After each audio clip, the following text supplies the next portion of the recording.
Greetings, fellow humans, and welcome to another Tea with JD. Yay, I have some sort of rhythm going. And a shout out to my friends and family and going to now. Check out their channel. Not only do I do indie music reviews every month, if you're looking for new music and stuff like that. By all means, if you're looking for new music, just write me a message. And if you want me to review something indie, go indie now. Watch my segment. Leave a comment and let me know if there's an indie band that you think needs a little more love. We're happy to help.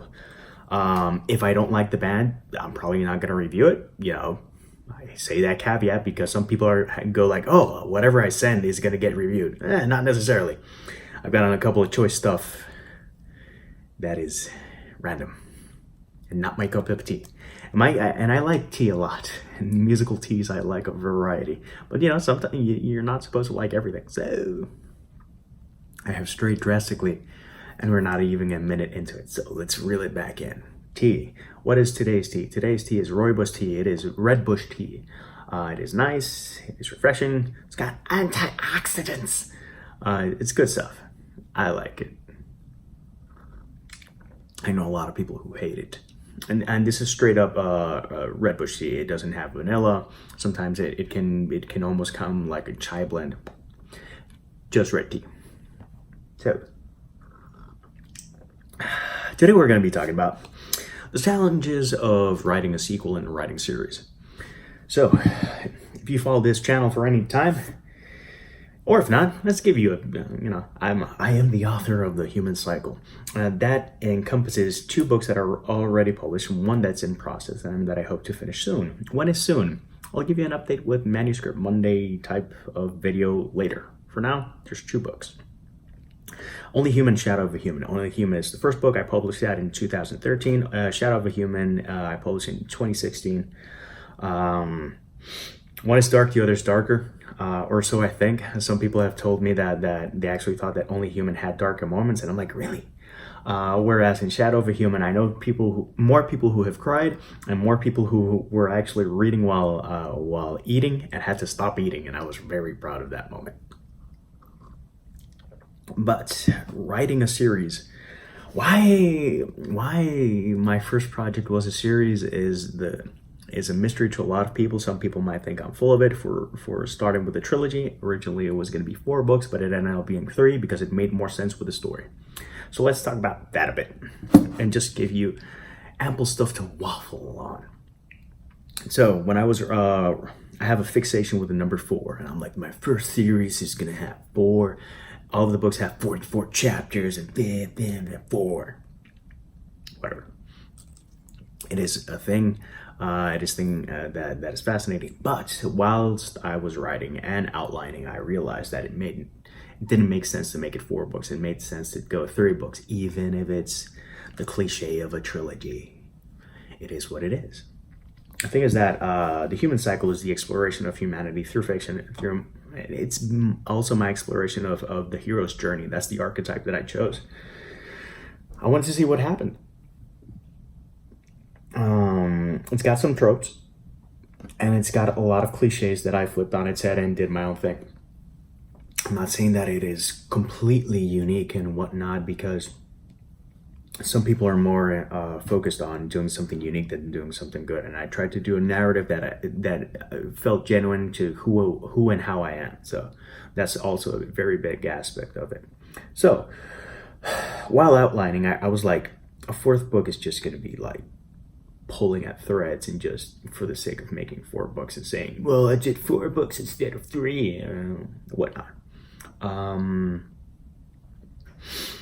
it's not like I had to do some drastic cutting. It just felt wrong to do 4 books. So since I explore humanity, the first book focuses on the body. The second book focuses on the mind, psychology aspect of it, with a little bit of fantasy mixed in. Always fantasy is mixed in because it's an urban fantasy, and I wanted to do something different. And the third one explores soul, different interpretations of soul from different religions and a different aspect. I can talk about that later as well if you're interested, or if I'm just in the mood to waffle and post a video about my faith and my way of seeing life. So Challenges when you are writing a sequel and when you are doing a series. There's a couple. First off, making sure that everything makes sense. From book 1 to book 3 or book 1 to book 7, it's a challenge, and you might find plot holes and you might find things that don't fit and gel in perfectly. As long as the main narrative is maintained, I think you're good. And I wish upon you all the success for people to nitpick at your series, to say, well, this didn't go in perfectly with this. It is a possibility. The good thing in terms of the human cycle and for me is that I have had the luxury of having people give me direct feedback on the story, the quality of everything, and the narrative in general. And things that they say, oh, you haven't answered this, because sometimes it actually validates what I'm going for, and other times it just raises all the flags like, wow, you haven't answered that, buddy. Do it. When you're doing a series, I recommend doing at least a rough outline of where you want to go, so that you have an idea where you want to land. You don't have to land specifically here. You can land here or here, but in the general vicinity of having an idea where to go. I know some people who are pantsing series. I don't know how they do it. You can ask them. Because for me, I need at least not specific GPS level coordinates, but I do need an idea, a direction of where I have to go. And with the human cycle, I did get that direction. With only human, the focus, since it was in the body, I also wanted it to be this long, winding journey that starts in the US in a non-disclosed place, crosses the Atlantic, goes through Europe. The book visits Spain, France, the island of Crete, Alexandria, goes up the Nile,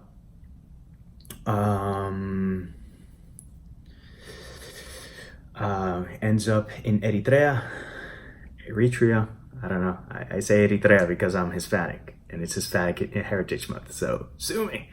From there you go to the Red Sea. From the Red Sea you go to Djibouti, or Djibouti. I always find it funny, that Djibouti. And then we pass by Sri Lanka, and that story ends in Myanmar. So Myanmar is also known as Burma. It's Asia. I'm telling you this so that you see that long winding thing. Second book, without giving spoilers also.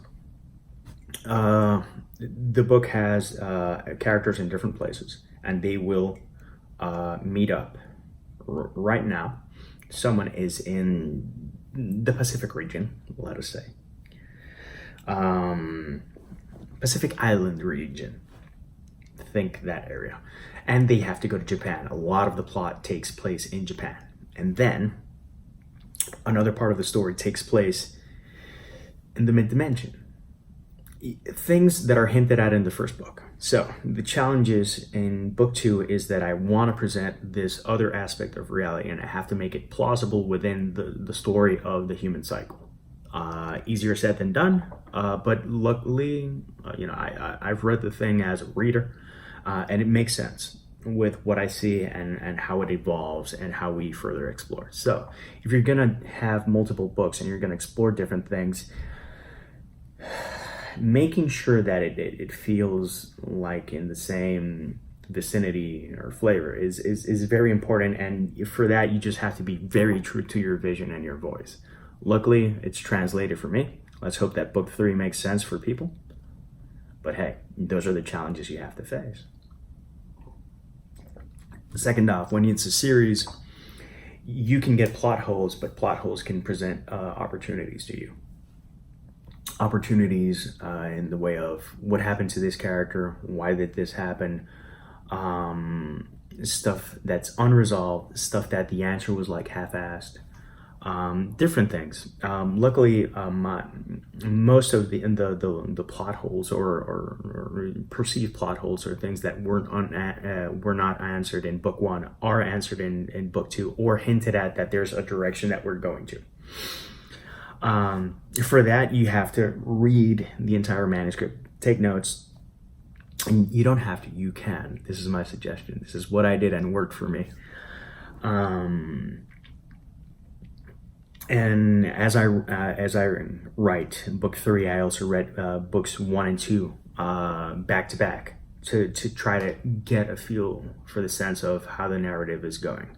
So in terms of writing style, my writing has evolved. So I can't make it a drastic departure in terms of everything that I'm doing in a series, because it has to, for me, for it to make sense, it has to keep that flavor. If not, I run the risk of something like what happened with the Dune series.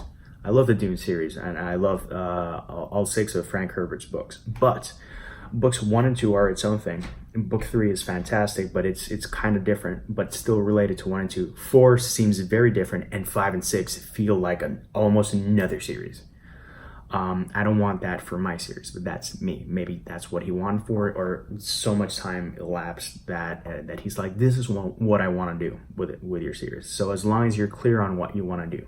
For me, I do want that sense of cohesion, for eventually this to be able to exist within one huge tome, and for people to say, this part of the story I like more because of da da da da da, but I like how something that happened in book 1 ended up in book 3. So those are some of the challenges, and this is me just really glossing over. Another thing, when you write a series and you're an indie author, or any type of author, I'm sure, inevitably you will get asked, when is the final book or the next book going to come out, because people are rabid that way. And I've had a lot of people at conventions and different places ask me when I'm going to finish it so that they can buy the 3 books in one go. And I'm like, that's not exactly how it works, but thank you. That's why you see that Only Human has like 50 something ratings, and Shadow of a Human has something in the teens. It's a challenge to convince people to invest that much time in you. The money, not so much. That's not going to be the thing. But in terms of these books, it's urban fantasy, and between both books, it goes well over the 300,000 word mark. So people go like, "Oh, if I'm going to invest, better be worth it." Convincing people to buy both books is a challenge. You can do combos, you can do buy one get one at X or Y, whatever. I can't say that I found the special sauce to ensure that you're going to sell both books, but people who really loyally read you, they will pick up on a lot of things. They will call you out on stuff, and they will let you know what you did better and what you did worse. And I really appreciate that from a lot of people who either beta read the second book or read the second book and were kind enough to leave a review. And some people, I've been very fortunate with some reviews that are really in depth. It's amazing, the detail of some of the reviews. And it's not that I wish that everyone would do that, because it's a lot of information. But to know that it's worth it for at least one or two people to do that is awesome. Anywho, you have to focus on the end game. You can easily get distracted because the second or third books in a series, if it has more than 3, get little or no traction, and it's just a harder sell. It's not like movies. Movies, people dive into sequels a lot more easily. With books, it depends on the reader. Some people love series and some people love series and want to read as you publish, and others, like the guy I mentioned, they want it all in one go, and they are willing to wait and for you to go hungry as an artist, a starving author, just for you to finish. So focus on the end game. The end game is finishing the series, making sure that it makes sense, making sure that if there's a plot hole in one book, it becomes an opportunity and something that someone who reads back to back or remembers the first book, they go like, wow, that twist. I've done that with characters, with character arcs, with different stories, with locations and different things. And to me, it's all about those little connections and not being heavy-handed. That's another thing. It's like, if you remember when we were in this place, blah, blah, blah. It's basically almost calling, put an asterisk and go like, go to chapter 18 in book 1, page whatever, this paragraph. No, it just has to make sense. And you have to enjoy yourself. Also, when you finish the thing, read it yourself, back to back. If you have printed copies, even better, because it'll just allow you to focus better, I believe. Anyways, and that's it for writing sequels and series. And I'm working on other stuff, and I'm working on series where actually the books are standalone, but kind of related. But not necessarily interrelated, versus the human cycle, which is one narrative. So if you have any questions, by all means, use that sexy comment section down below. If you want to read me, check the links down below. There are links to different places. If you want to read me physically and you live in Puerto Rico or the United States, by all means, go to Tazas y Portadas. It's a local business back home. Very lovely people. I want to support them in any way I can, because I think it's more important to support a small business than Prime Day. But that's me. If you have any question, again, ask away. If you want to ask out of the thread and write to me directly, the links are in the doobly-doo. That's what people say. So by all means, ask away. Let's chat it up. Until next time, peace, love, and Maki rules.